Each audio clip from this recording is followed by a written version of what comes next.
See, what you call as compulsive is, generally, people only recognize compulsive physical behavior. Somebody is addicted to drink, somebody is addicted to something else, somebody compulsively is abusive or something else negative that they cannot avoid doing is considered compulsive. But we must look a little deeper.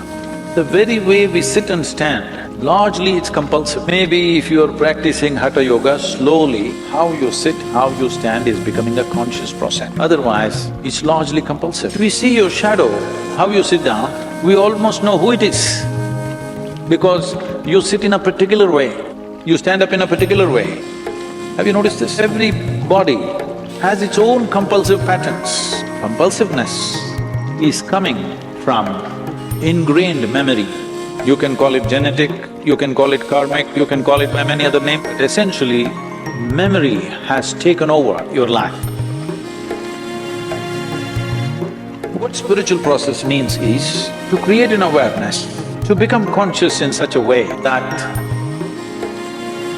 we override the memory, not just in small levels of compulsiveness of behavior or food or whatever else, but in the very compulsiveness of life which has to go through cyclical process of life and death. To beat the ultimate compulsion is the longing to be born and the inevitable process of life and death. So when we use the word mukti, I know today there are mukti chocolates and ice creams, it's okay, they're making the word popular, at least that way you use the word.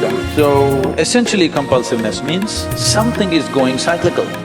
You are not able to beat the cyclical movement that's happening within you, either psychologically, emotionally, energy-wise or physically in your behavior patterns. Maybe you are noticing only the behavioral pattern, the compulsive nature of your behavior.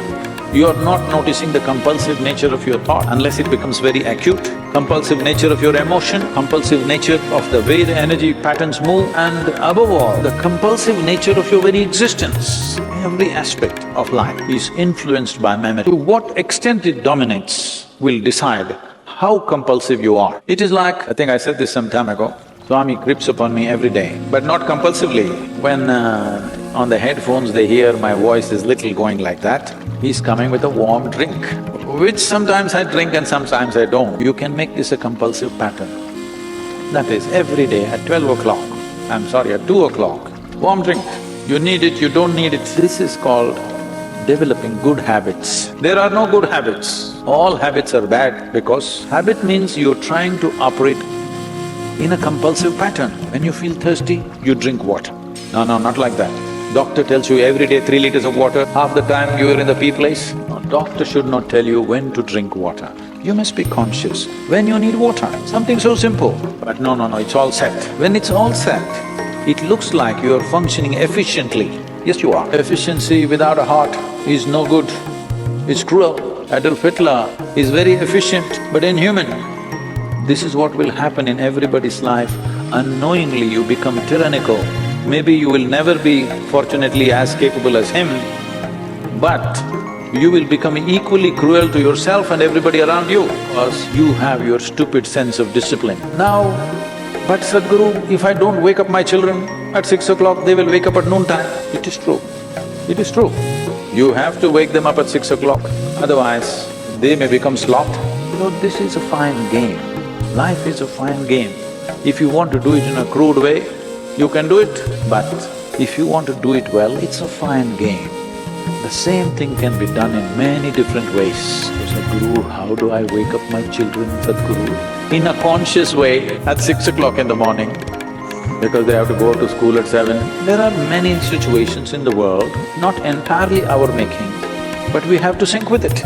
Otherwise, we will become disaligned with everything. We have to wake up the child to send him to school at 7. This happened at 7 o'clock, not 6. A mother came for the 10th time since early morning and shook her son. Wake up, you need to go to school. He said, Mama, nobody likes me in school. The teachers don't like me, the rest of the staff don't like me, the bus drivers hate me, I don't want to go to school. So the mother said, to fulfill certain situations, we create certain patterns, but the pattern can be conscious pattern, maybe a rigid pattern, but a conscious pattern for a period of time to fulfill certain situations. But it need not become a part of our system. If you go with the rhythms of nature, naturally some things will happen in certain ways. Isn't that also compulsive? That every year in the month of June, monsoon should come. Is that not compulsive? It is. That is the that is the physical nature of the existence. It is by patterns, set patterns. Unfortunately, even the monsoons are becoming a bit conscious and not coming. That's an unfortunate break of pattern. But physical nature is made of patterns. Whether individual atom or a cell or a molecule or the entire system, this is the way physical is made. This is the difference or distinction a human being knowingly or unknowingly trying to establish that I am something beyond the physical. No spiritual teaching might have gone into an individual person, but still even that person is trying to somehow prove to himself or herself that I am something more than physical. If somebody treats you just as a physical entity, you don't like it, isn't it? Hello? Physicality falls into set patterns. A dimension beyond physical doesn't fall into any set patterns. That is where it is from that dimension the very idea of consciousness has risen in human mind. Human beings right now, in the evolutionary scale of things, are like, let's say a bird left in a cage for a long time. After many years, the cage door is left open, but the bird never makes an attempt to fly because it's gotten used to the cage, it's gotten identified with the cage and it doesn't fly. This is human nature right now. In the evolutionary scale of things, what was a crawling creature now has become like this. Now, the lid is blown away, but still we don't crawl out, simply because of habit, the genetic influence causing compulsive behavior. This happened. A 3-year-old boy told his friend, "When I grow up, I will marry the girl next door." So the friend asked why. So the boy said, "Because I'm not allowed to cross the street." Compulsiveness, don't try to counter it. Don't try to forcefully beat it, you just have to become conscious. This is like the light and darkness business. You don't fight with the darkness, that will be foolish.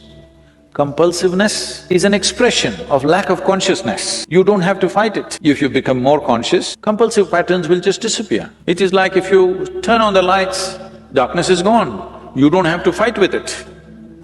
If you fight with darkness, you are on an endless fight.